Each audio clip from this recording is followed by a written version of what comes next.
Working Cows Podcast, episode 324. This episode is brought to you by Understanding Ag. Welcome to the podcast that gives producers a platform to discuss and share paradigm-challenging practices. Practices that have increased the effectiveness of their operation and the joy that their families have received from this lifestyle.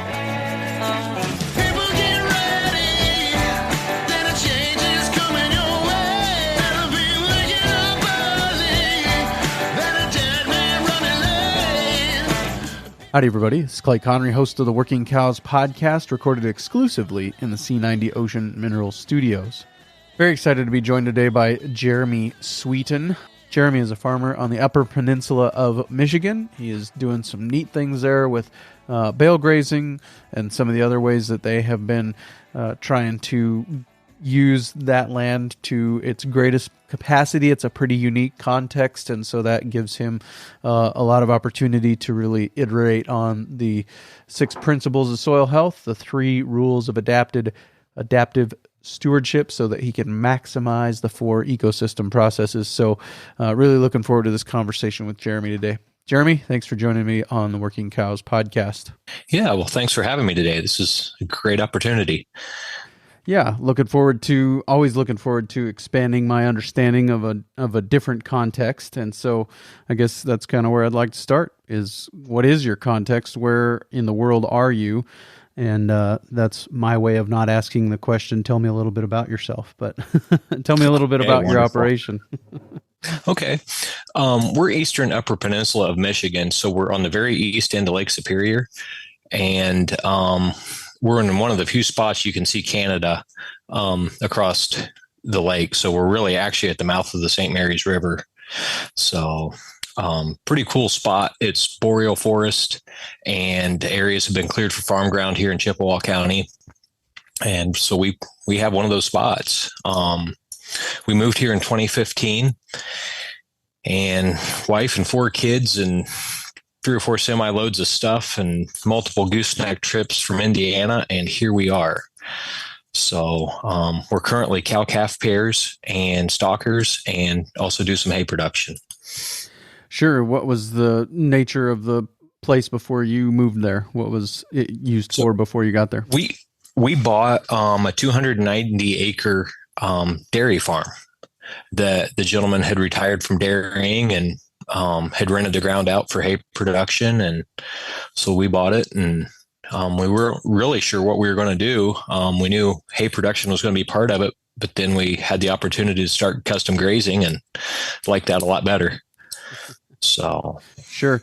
And said 2015, so you've been there around 8 years. Were you on the regenerative path before that, or when did that start?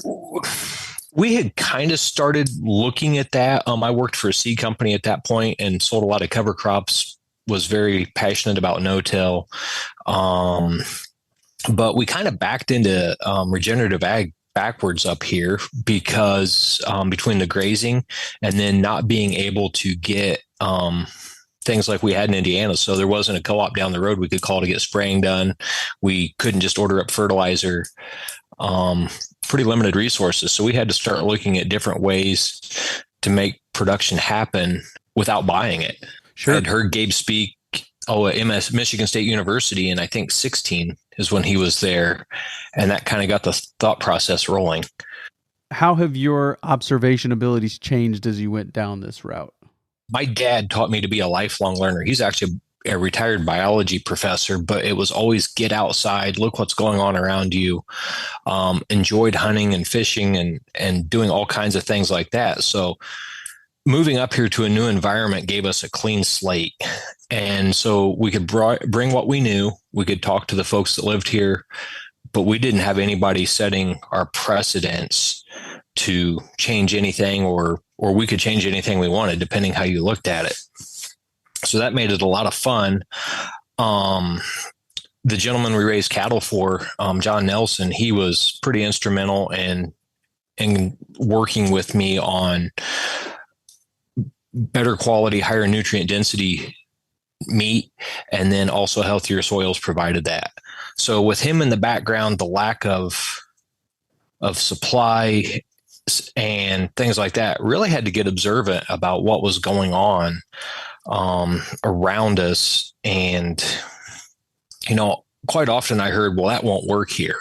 As in every place you go, somebody says, well, that won't work here.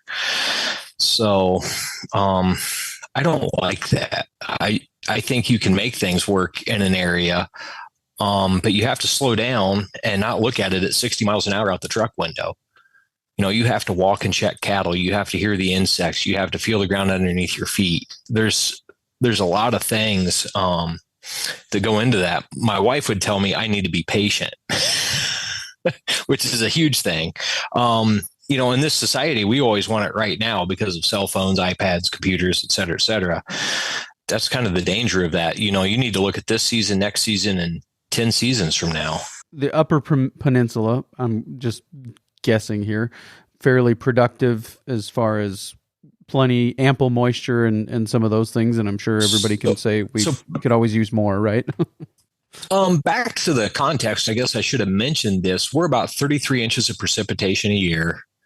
Our growing season's 150 days. Our grazing season's about 180 if we don't get too much snow, and average snowfall's 120 inches. So that really means one year it's 110, then next year it's 180. So the snowfall is really our limiting factor. We're on an old lake plain, and we're flat red clay soils, very, very, very poor drainage. And so county hay averages like 1.8 tons per acre for the year. Sure. So pretty low productivity, but rainfall, we don't have to buy our water. Right. So, I would love to ranch out west, but water is always a limiting factor. So at least here, the water is not the limiting factor. Right. So is a lot of it around you? Is there row crops in the Upper Peninsula, or is that more in the... About the only row crops grown here are silage corn, and most of those are 75 to 80 day hybrids. So it's the really short growing season. You can have a frost almost any month of the year sometimes. So generally last frost is in May, first frost is in September or early October, but there's always those zingers that get you. So sure. Yeah. But mostly pasture and hay in our part of the world.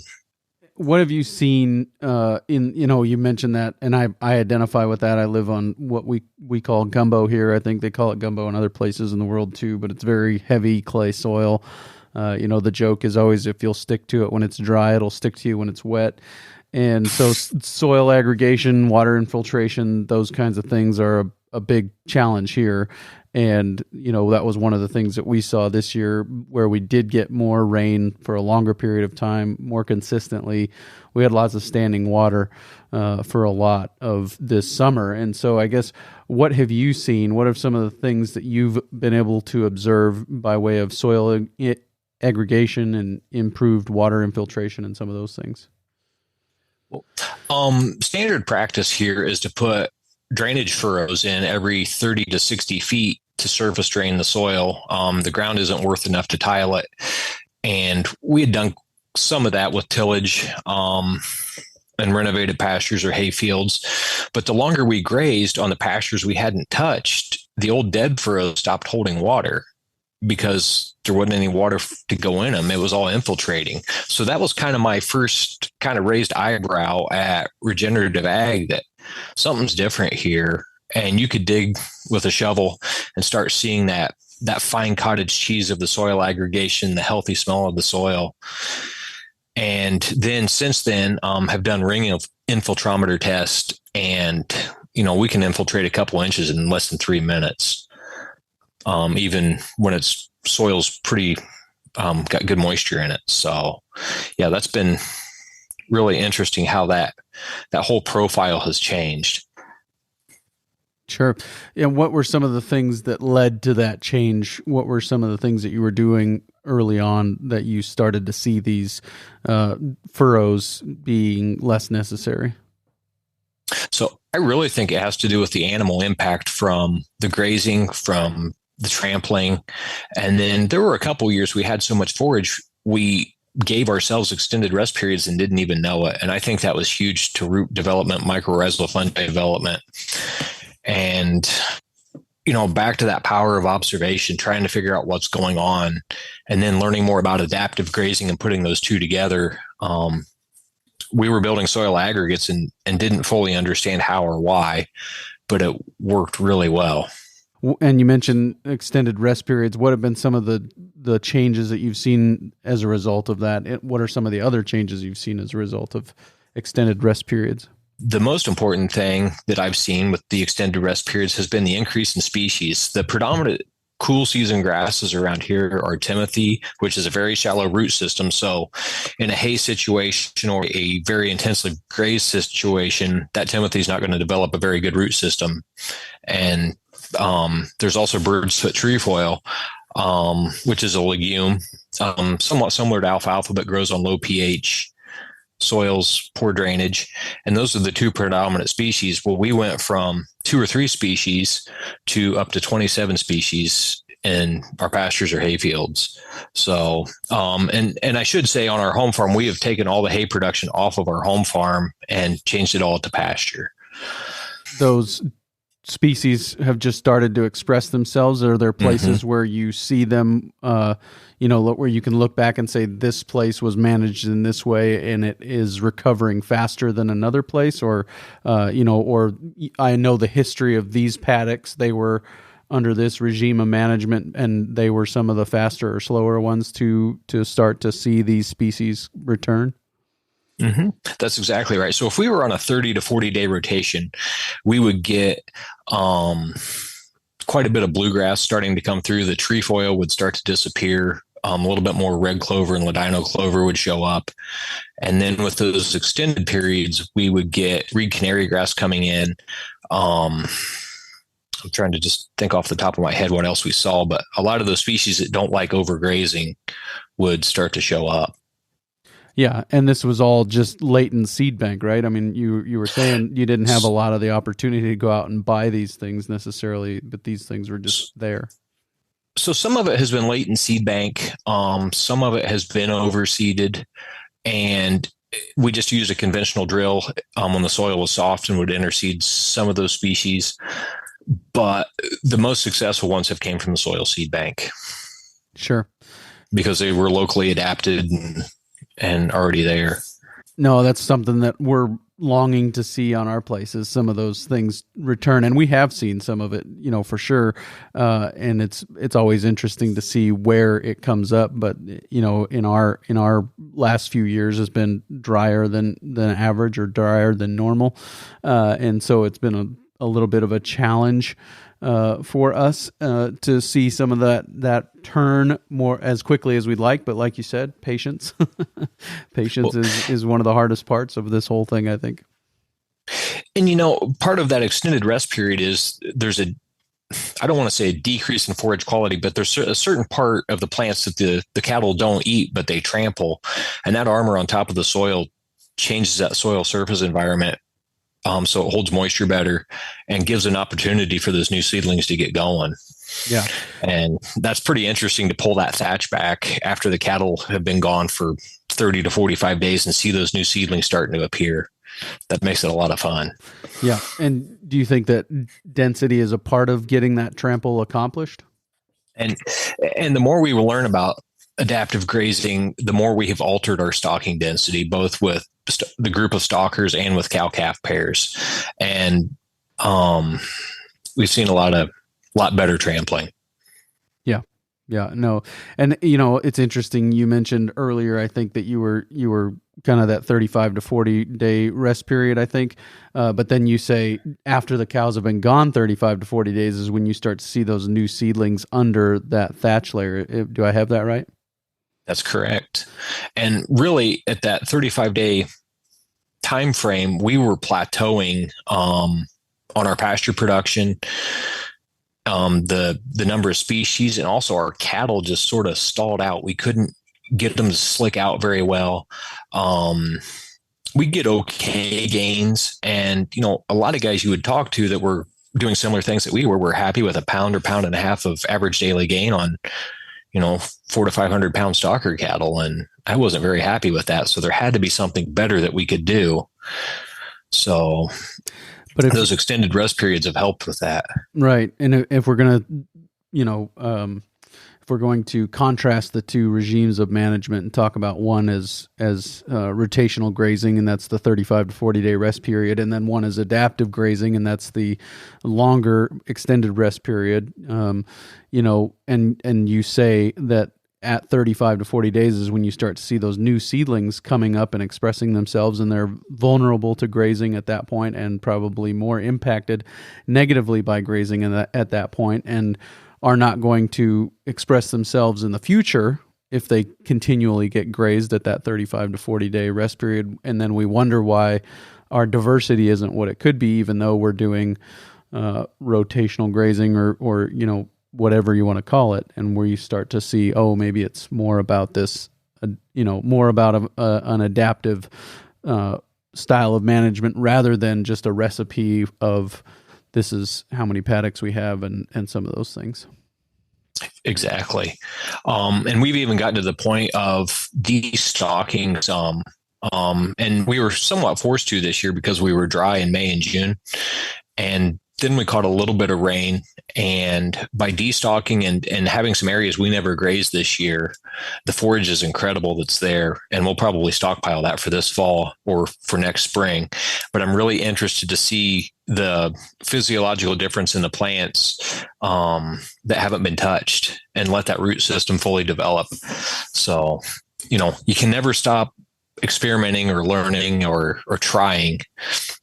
On your farm. Yep, for sure. Yep. And every year is so different that it's always going to be an issue of reacting to the way that things are happening this year and adapting to them and trying to take into account for our plans in the future and going forward. So I think those are some important points for sure. Yeah. Yeah. And, and not to interrupt you, but also to think about next year and the following year after that. That is part of the reason we destocked, is because, we could have scraped by this year, but it would have impacted our pastures next year, maybe even the following year. So that long-term effect versus short-term gain is always important to weigh out. And you've got to be willing to make those hard decisions, right? Well, that was an easy decision with cattle prices this year. Get on the trailer, girls. You're going. Yeah, for sure. Let's move on to paddocks. Let's move on to livestock. Describe your herd before you started down this path and what they're like now. Okay. So we were getting stocker cattle in 2016 that were raised 3.5 hours south of here, which is a decent change in environment and forages also because of different soil types. And there was the shock of bringing them up here and the rumens shifting over to a different forage. And, on that 30 to 35 day intensive grazing, rotational grazing system, we just didn't do that great. Some years we would break 2 pounds average daily gain, and other years would be at a pound or pound and a quarter. And the more we worked with our supplier, the more we thought about moving cows up here, so the calves would be more adjusted to our area through flipping some of those epigenetic switches. And over time, then we bought the cow herd from, or part of the cow herd from our stocker supplier, and we've been hard on them. We've called a lot. We're fall calving or late summer calving. And for part of our context is we can have a lot of mud in the spring and flies. And I know the white-tailed deer can have their fawns in early June, but fly stripe on calves isn't very pretty, especially if you get a mama that doesn't take care of her calf very well. So we opted to be mid-August to early September. So we switched those cows from spring calving to fall calving. We ask a lot of them to be able to carry calf through the winter and breed back and maintain that fetus and do it all on mediocre hay. So then when they hit the spring, we wean calves at green up, and the calves go out in their own group of stalkers, and then the mamas can put their condition back on fresh grass. So we gave them quite a lifestyle adjustment that they weren't quite used to. And we've had, I bet at the end of the day, we've had 40% fallout from the original herd we bought. But the ones that are left are really good. Culling was just, you're open, you didn't come inbred, you're going, or was there some other criteria that you were using? So started off with fertility and disposition, because if they're going to kill you, they're not worth owning. And if they don't breed back, they're not worth owning. And then, if they lost a calf for any reason, they were gone. And over time, we've shortened up to a 45-day breeding season. And that has helped a lot. So now that the cows we have are good mothers, they stick to it. They raise a calf. We don't have any calving ease problems.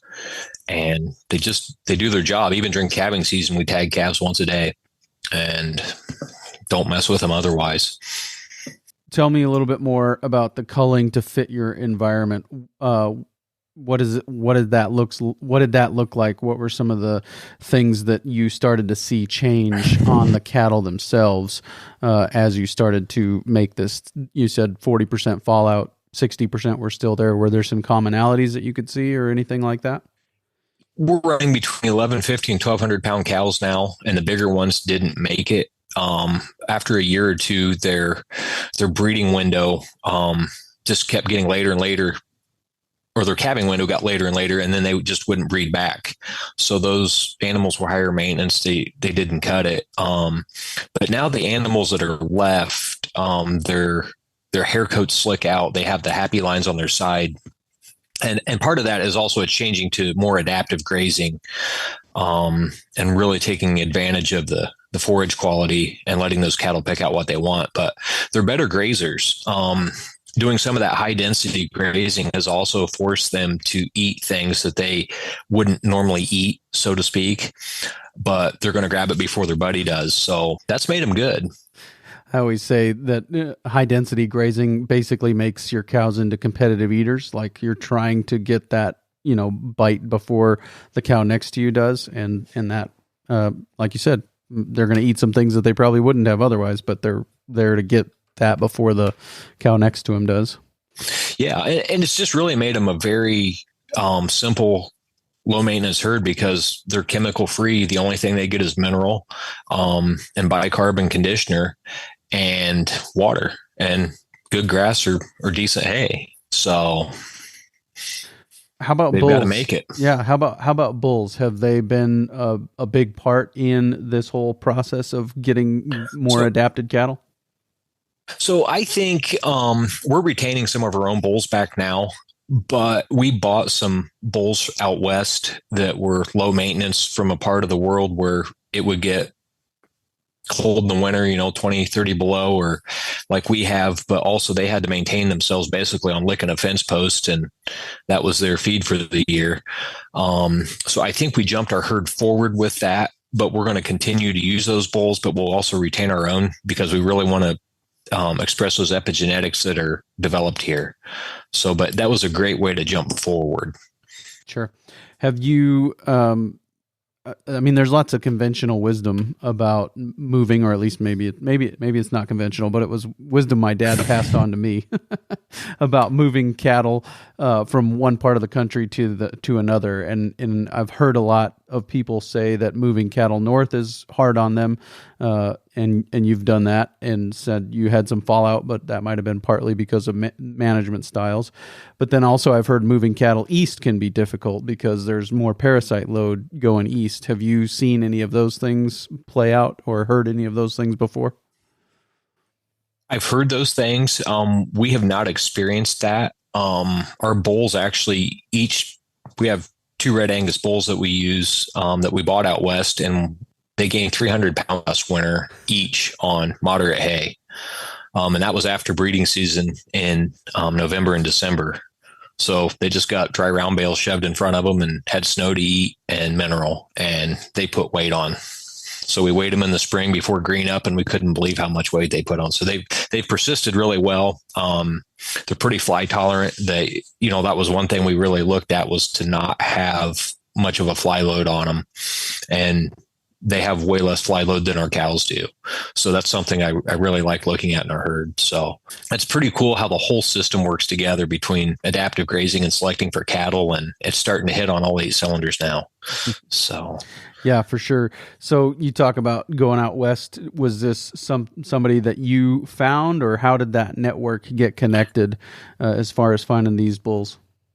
This was a commercial bull sale, Eastern Colorado, but the bulls came from Minnesota, or actually one, I guess, came from Missouri. So if they can survive in the fescue belt, this is a cakewalk for them.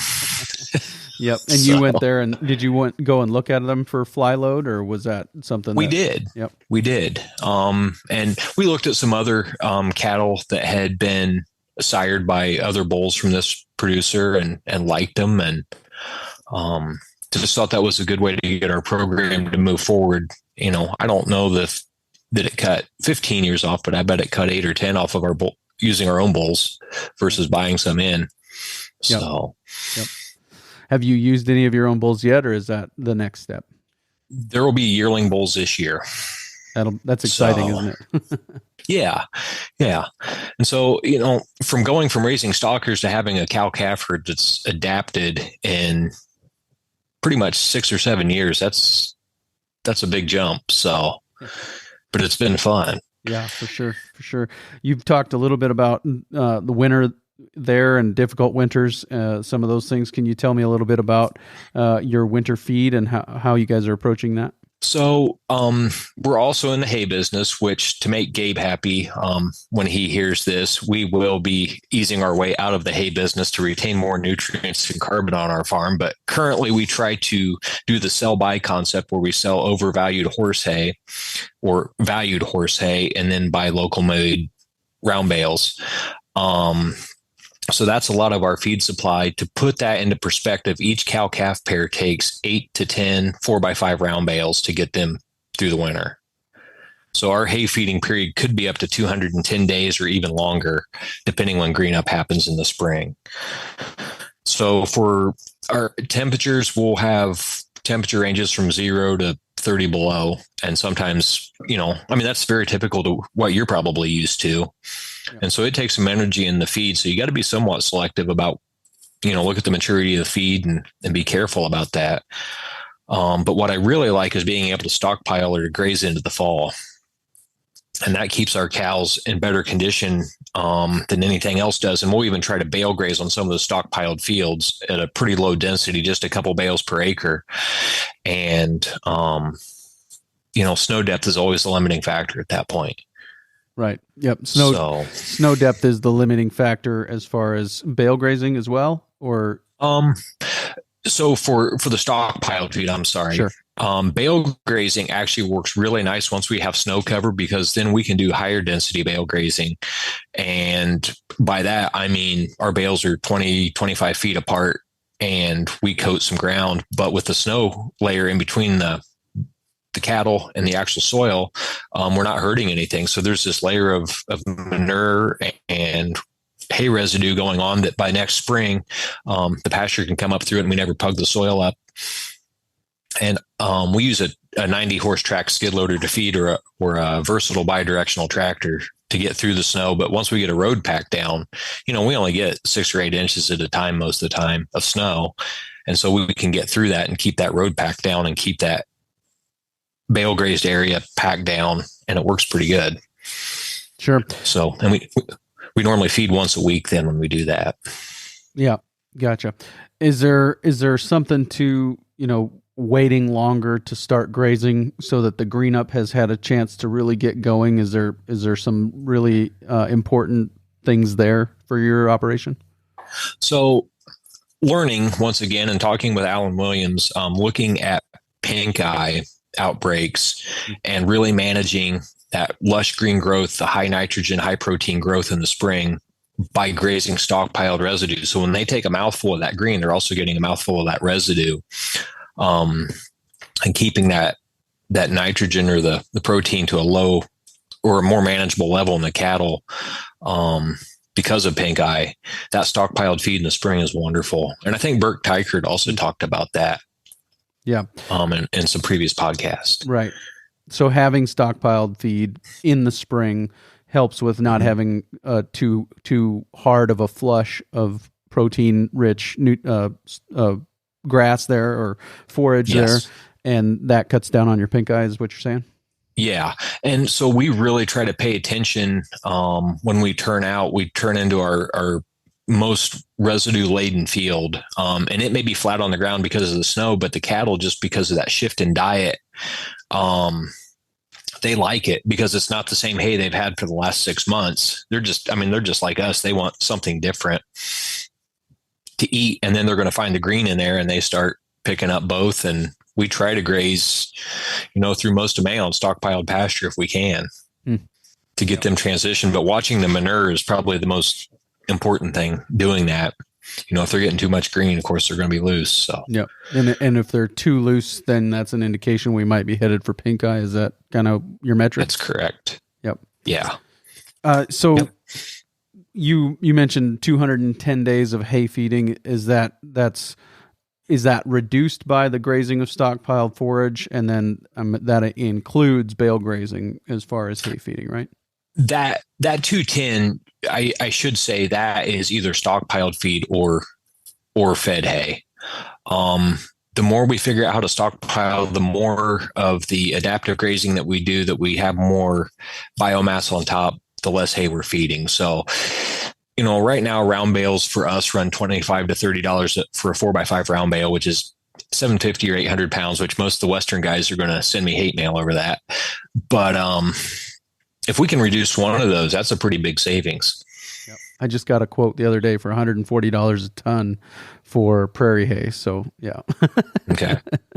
That's where we're at. Yeah. And to put that into more context, our ground isn't very valuable, relatively speaking, especially the further south you go. So we can afford to feed more hay. If we were on $18,000 an acre ground, there's no way I'd feed this much hay. Sure. So I'm able to make that work for our system. And part of the reason we have cows versus stockers is because of that extended winter season. It gives me longer to impact our soils with that bale grazing. If I just had stockers in, we could trample graze, we could do all that, but we would miss 2/3 of the year where there's no animal impact. Right. So you mentioned as we get better at adaptive grazing and leaving more residue, what are some of the things that are keys to stockpiling? What's the key for you to good stockpiling, or what are the keys for you to good stockpiling? So we try to look overall at our farm and what pastures have been beat up or overgrazed, because it happens, or, where did you start in the spring? And we try to start in July and pick a couple pastures out that we don't touch again. And that's our stockpiled feed. So we have a larger pasture that we rent from a neighbor that we actually have to truck cows to. We took all 90 cows, put them on there for, 3 or 4 weeks this spring, early, and grazed it all. And we're not going to touch it again until next spring now. And we're going to set bales out there this fall to have the cows be able to have some supplemental hay at green up. So, but we won't have to feed hay for a month in late April, or in April, I should say. So our plan is to truck them up there. They have stockpiled feed. They'll have new grass and they'll have hay. So we try to work that out almost a year ahead of time, or, at least 8 months ahead of time on what's stockpiled. And is July, do you guys grow quite a few warm season grasses then? Not many. Okay. Once in a while, you'll see some switchgrass. Some of the more sandy areas have, I believe, little blue stem in them. Some of the jack pine openings, there's some blue stem growing. But as far as native grasses, I haven't seen any other than, like I say, a little bit of switchgrass. Sure. So yeah, I guess the reason I was asking that question is you mentioned leaving pastures in July. Did I understand you correctly that that's your stockpile, is those pastures that you leave in July? Mm-hmm. We might graze them up through early July. So at that point, to put it more in time frame, Timothy is just starting to bloom for the first time around July 4th. So if we can graze that early reproductive stage, then you'll get a lot of secondary growth that'll be just real thick, dense, lush growth. And some of the legumes like trefoil and clover will go ahead and go to seed. So you're adding to your soil seed bank. And then that next spring or even this fall or next spring when you graze those, you're trampling that seed back down. So it's really a pretty cool system. And so then we try to rotate our stockpile fields or pastures. We never make them the same thing 2 years in a row. Sure. So we talked a little bit about the difference between adaptive and rotational grazing, and I've got a couple of follow-up questions that I'd like to finish with. But before we get there, from a stockmanship perspective or the actual herd behavior perspective, were there some things that you noticed there? And I've talked to Alan Williams about this, and it's been pretty interesting to observe the follow-up on it. I was always taught that a square paddock was the most effective for forage utilization. Well, for trampling, long, skinny paddocks are better. And if you watch the animal behavior change when you start moving them into long, skinny paddocks, even twice a day. Right now during calving season, we're not using a back wire, so moms can go back and get their calves. And as soon as you turn them into a new paddock, even though there's no back wire, it's long and skinny, they start walking back and forth and trampling just like there was a wire there. So that animal behavior has changed a lot. And a lot of the calves now, even though they're only a week or two older, they start moving with moms and they're already learning that rotation and how to do that. And as soon as we open the new paddock, the calves jump ahead to the tall grass in front of the moms. And so, that's a learned behavior, and I'll be interested to see how that filters out in the herd in the future. Mm. Yeah, for sure. For sure. So I want to talk to you a little bit about bale grazing. I think we're in a perfect season to be talking about bale grazing. That's why I was putting out feelers for how much is hay going to cost this year, because I want to do more bale grazing, and I think I can do some custom bale grazing this year, bring in somebody else's cattle and graze them, bale graze them this year. So that's my goal. So selfishly a little bit, I'd like to talk to you about some bale grazing, and a couple of different things you've talked about so far are low density and high density bale grazing. Can you kind of define those two terms and what you're thinking of there? So in my mind, low density is leaving quite a bit of space between the bales, or maybe I should call it low impact, where you unroll the bales on frozen ground or dry ground where they're not going to pug it up. And I would call that low density. If you're trying to coat the area, or as we call it locally, hay bomb it, where, there's not a blade of grass that hasn't been touched with a blade of hay. That's kind of the two different methods. And we use the high density to improve our worst areas. If you look at our soil test, a conventional soil test, we have pHs between 5.5 and 6. And our phosphorus levels are 2 or 3 parts per million in some fields. But what really is happening is they're just short on carbon. And so if we have some very poor productivity ground, we try to use high density bale grazing on that. If we have sensitive areas on hillsides or things like that where we need that grass to come back next spring, we'll unroll on those, or just graze the stockpiled feed and get them off. So right. Does that high density kind of answer what you're asking? Yeah, sure. We'll keep going down this rabbit hole a little bit. So high density bale grazing would be like 20 by 20 or 25 by 25, somewhere in there. There'd be 4 bales in that square. Is that right? That's correct. Yep. Yeah, it's the back end of the animals are almost touching each other when they're grazing. Sure. And so the interesting thing is another sidebar to your rabbit hole here is when we put out a week's worth of feed, it actually lasts a little bit longer than if we put out a day at a time, because there's enough bunk space there.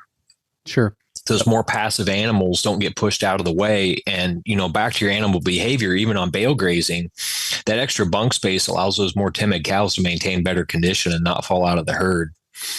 And so actually a lot of those more timid cows are some of my more favorite animals from the disposition side of things also. So when you're tagging calves or in close quarters, they're not the troublemakers. Sure. Yeah. So we bale grazed for the first time in the spring of 2020. And then we were in a drought for 21 and 22 basically, and come out of it this year, kind of. So, but one thing I've noticed about those places where I bale grazed in 20 is it's the first place to green up. It's the place with the most natives, and it's the place to stay green the longest. So, I mean, have you done this in the same place multiple years, or what's kind of the spacing between coming back to an area to bale graze it again? How do you think about some of those things? We try to move. We're on a 20-year plan to cover the whole farm with bale grazing. So we don't come back to those same areas. But so I mentioned earlier that our county hay average was about 1.8 tons per acre. Those bale grazed areas, we have seen hay or pasture yields 4 to 6 tons per acre using a rising plate meter. So increase in yield. The other really cool thing is an increase in bricks content. So, a lot of our forage is in traditional pastures. Bricks is under 10, whether it's for grass or legume. And we've had bricks over 20 with red clover in bale grazed areas. And Timothy running 15, trefoil running 15. It's been really fun to mess around with the bricks meter and watch that come up in those bale grazed areas. So that's a long list. We talk about it, understanding ag, that cascading compounding effect. And that's a very positive thing. So I want to get that across as much of our farm as possible and create those biological hotspots, and then be able to move out from those. Very good. And that's exactly what we're doing too. I don't know if we're going to get it done in 20 years, but that's our plan, is to bale graze. Every area needs it. We're going to start with the areas that need it worst. I asked somebody one time, how do you pick the bale grazing area? That's easy, he said. It's the worst area. That's where I start, is in the worst area. And that's what we have done. But every area could stand to have some bale grazing on it. And that's just like you said, like you alluded to earlier, that's because haymaking has been kind of a wholesale industrialized nutrient exportation over the last 100 years or so. And so we got to put those nutrients back in a really intentional way if we're going to see these pastures get to their potential, get to at least somewhat near their full potential. Mm-hmm. And one thing I want to do, and this is the way Gabe does bale grazing, is he'll bale or mow and bale and leave the bales right where they set with natural twine on them, and then use polywire to segregate the cows out of that. So that's on my radar to do. Right now, some of the hay we're buying has natural twine, like the field that we stockpiled for next spring. We'll set natural twine bales out this fall, so we don't have to unwrap them or do anything with it. And that's been a huge benefit. My labor force is kind of cranky because it's a bunch of teenagers. So the less we have to use them, the better.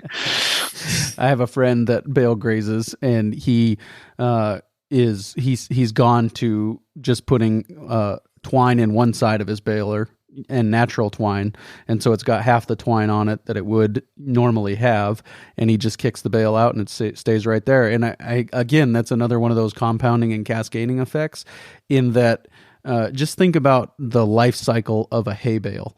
And I know I'm not necessarily saying anything new here, but I mean, we burn diesel to cut it, we burn diesel to mow it, or we burn diesel to rake it, we burn diesel to bale it, we burn diesel to group it, we burn diesel to haul it, and we burn diesel to feed it. There's 6 times that you burn diesel.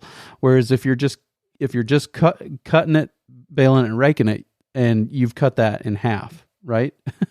Right. And it could be less too, depending on how your system's set up. But I mean, just you can cut down on half of the diesel burning just to get those bales to the mouth of a cow. Well, and think about this too. If you're doing all that work and then moving the hay around and all that, you're robbing from yourself, especially when cattle prices drop. I mean, that margin's just going to get that much smaller. And right now things feel good because prices are so good, but you can't get sloppy. This would be a great time to go ahead and capitalize on being more efficient and make a little extra money. So when prices are down, then you're setting better even. Sure. So yeah. I heard a guy one time, and he was in Canada, or he's from Canada, but he said, in ranching, we make money going up the stairs and we lose money falling down the elevator shaft.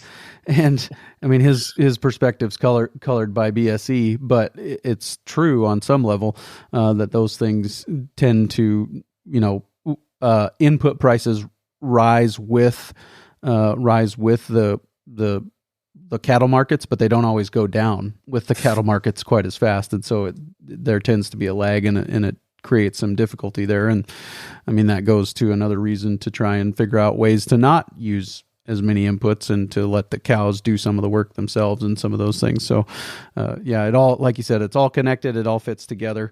A couple of things as we point towards wrapping up here is, could you talk to me a little bit about the importance of the network and the importance of people in your area and outside of your area as far as success in ranching? So if it wasn't for the people that I can bounce ideas back and forth of, we wouldn't be where we're at today. And whether that's 2 miles down the road, or 2,000 miles west of here. So,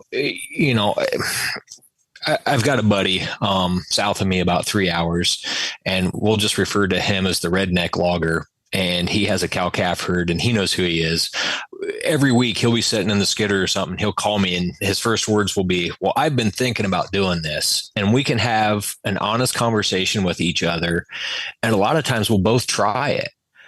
And then we'll give each other feedback, and we'll visit each other's farms a couple, 3 times a year and look at animals and look at pastures and take a shovel and dig up soil. It was funny. He went to the Michigan Soil Health Academy. He got home that night, 9:00 that night. He's texting me pictures of soil aggregation in the headlights of his pickup truck as he's checking cows. So you need guys like that around you that can give you an honest answer, and you're both willing to help each other out. And the guy I raise stockers for, he evaluates my animals all the way through finish. And I hear back from him about that. And you need that network of people. Sure.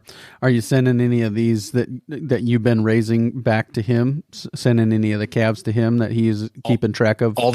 Yes. All my calves go to one buyer, and then they're grass finished. And I get a lot of feedback on growth rates and carcass quality. And so that's good to know. Yeah. Any change since you brought the herd north, and any change in any of those reports back?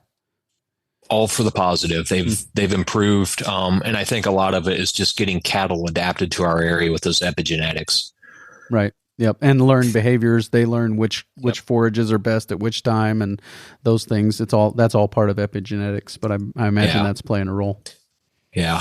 And really, that network also, I guess I would wrap in there trying to add as much value added to our product as we can. So being grass-fed, chemical-free, going to one supplier that can have a steady supply of stockers to finish.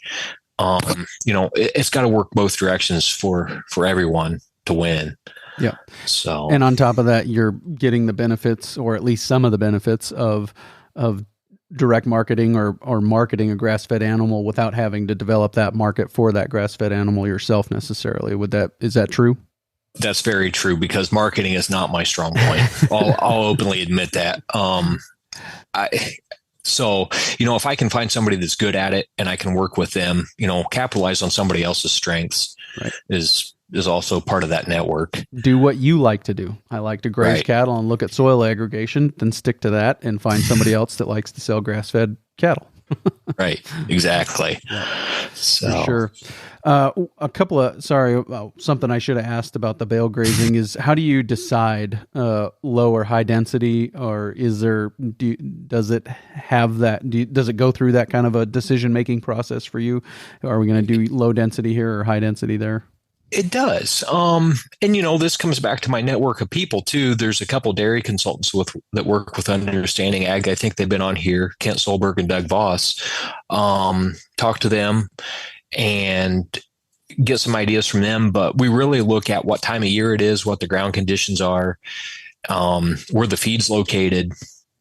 And if we want a high residue impact for that area long-term, or if we're just trying to get some nutrients from manure and urine on that area, especially on unfrozen ground or soft ground, then we'll unroll bales and get them spread out So we don't have that real high, intense animal impact on that small area. Sure. But if it's frozen ground and we can feed a week at a time and coat an area that needs some loving, then that's what we'll do. Yeah. So yeah. And this is the last couple of questions I've got written down here, and it goes back to that adaptive grazing thing. And I think I heard you kind of indicating that there was some, lag time about jumping into adaptive grazing. Were there some things that were holding you back from jumping into that, if I understand you correctly? Back to, I made the comment about looking at everything at 60 miles an hour. And, one of the reasons I'd love to quit the hay business is so I can focus on the cattle more and take more time to observe, because we're always busy in hay season while the pastures are growing. It's easy just to prescriptively give them another block of pasture, put the water tank in the same spot because you know where that's water point's at, and do the same thing over and over and over again because you don't, quote, have time to spend with those cows or stockers because you're in a hurry. But it's a self-imposed hurriedness. Yeah, right. Yes. Do I have time? So, yeah, for sure. Yeah. Yep. So, but the juice has been worth the squeeze in your experience, is what you're saying. Most definitely.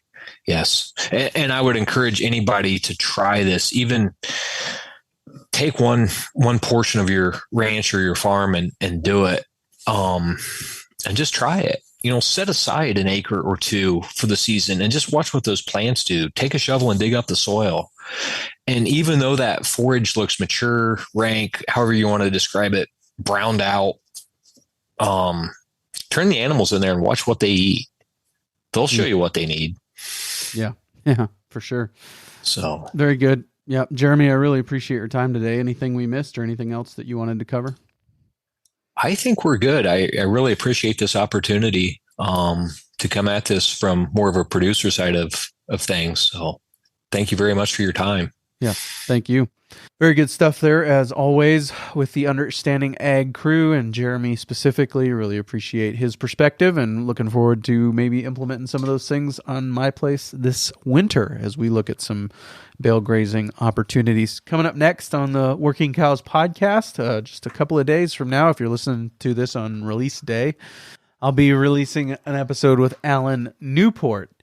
Alan Newport is a guy who some of you might know from his work in journalism over the years, but what we're going to talk to him about is a producer's perspective on ultra-high density grazing.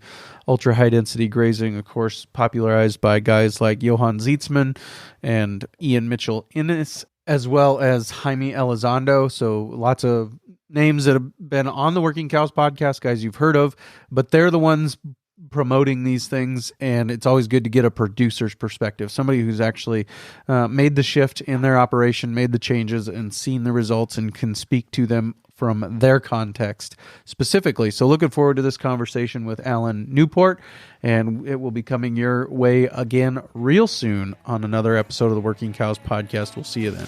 We invite you to visit workingcows.net to subscribe to the show via iTunes or Stitcher.